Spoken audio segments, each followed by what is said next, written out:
Rich. Yeah, I'm extremely happy that he's now in a cage where he belongs, in 4th Avenue Jail.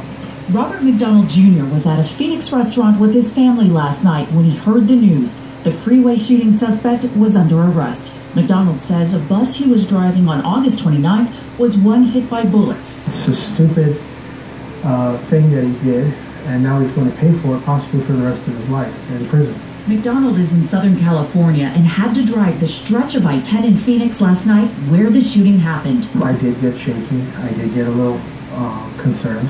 I'm not going to deny that, and I sure did say a prayer. This weekend, he brought a tour group from Phoenix to Costa Mesa, California in the same type of bus he drove on August 29th. I heard a loud bang. I thought a rocket hit me, or I may have ran over something. But it was a gunshot. He showed us where the bullet came in at an angle headed for him in the driver's seat. The bullet lodged in the second row seat, possibly saving his life. Somebody was with me that day. You know, whether it be an angel or my guardian angel or whoever. Something definitely saved me that day. He says his wife and 2 children were so relieved to see him come home safely that night. His friends told him he should have played the lottery that night with the luck he had.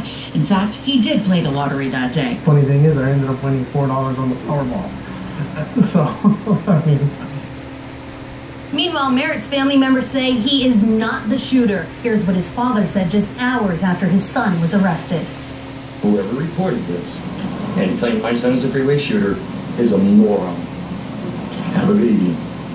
Merritt's future mother-in-law claimed DPS had the wrong guy as well. And we've learned Merritt was closely following and promoting the case online. He even reposted some of our reports on Facebook. 3TV's Derek Stahl spoke with a criminal profiler about what that could mean for the investigation. Derek. Good evening. A former Secret Service agent tells me if law enforcement has the right guy, if Leslie Merritt Jr. is the gunman, his actions online underscore a common motive in serial shooter cases. He was very, very interested in the case and following it more closely than most. On Leslie Merritt Jr.'s Facebook page, he uploaded a meme making light of the I-10 shootings. He also reposted our report about the arrest of suspected copycats.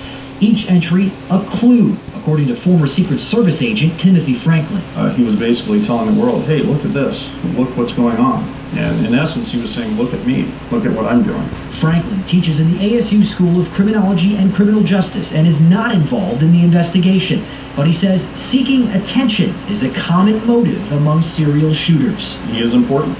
He is important to this community. He's important to Phoenix. He's important to the metro area. And he's important to the entire nation because of the national press coverage that this gained. Merritt flatly denied the accusations in court and added this. My gun's been in the pawn shop. Anytime you go into a pawn shop, you're going to be videotaped.